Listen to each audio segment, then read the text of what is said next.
بسم اللہ الرحمن الرحیم۔ مہمان کا رزق ایک سچا واقعہ۔ بیان کیا جاتا ہے کہ کسی گاؤں میں ایک صاحب کا اپنی بیوی سے جھگڑا ہو گیا۔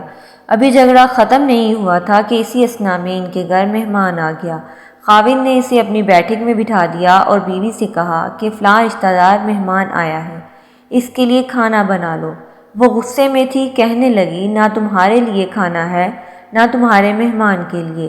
وہ بڑا پریشان ہوا کہ لڑائی تو ہماری اپنی ہے، اگر رشتہ دار کو اس بات کا پتہ چل گیا تو خام خواہ خاندان میں بات ہوگی اور خواری الگ سے ہوگی، لہٰذا خاموشی سے آ کر مہمان کے پاس بیٹھ گیا۔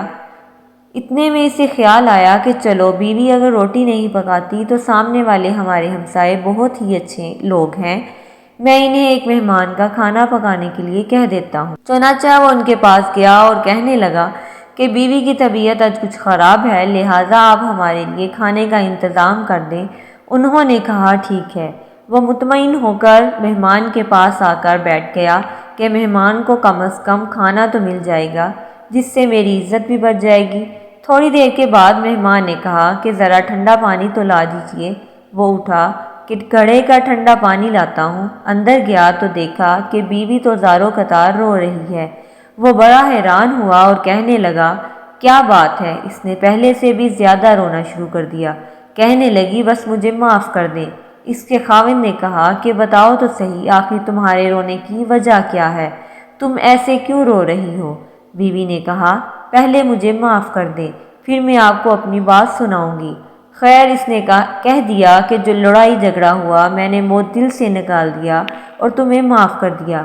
پھر وہ کہنے لگی کہ جب آپ نے آ کر مہمان کے بارے میں بتایا اور میں نے کہہ دیا کہ نہ تمہارے لیے کچھ پکے گا اور نہ ہی تمہارے مہمان کے لیے کچھ پکے گا تو آپ چلے گئے، مگر میں نے دل میں سوچا کہ لڑائی تو میری اور آپ کی ہے اور یہ مہمان رشتہ دار ہے، ہمیں اس کے سامنے اپنے جھگڑے کی پول نہیں کھولنا چاہیے۔ چنانچہ میں اٹھی کہ کھانا پکاتی ہوں۔ جب میں باورچی خانے میں گئی تو میں نے دیکھا کہ جس بوری میں ہمارا آٹا پڑا ہوتا ہے، ایک سفید لباس شخص اس بوری میں سے آٹا نکال رہا ہے۔ میں یہ منظر دیکھ کر سہم سی گئی۔ وہ مجھے کہنے لگے کہ اے خاتون، پریشان نہ ہو، یہ تمہارے مہمان کا حصہ تھا جو تمہارے آٹے میں شامل تھا۔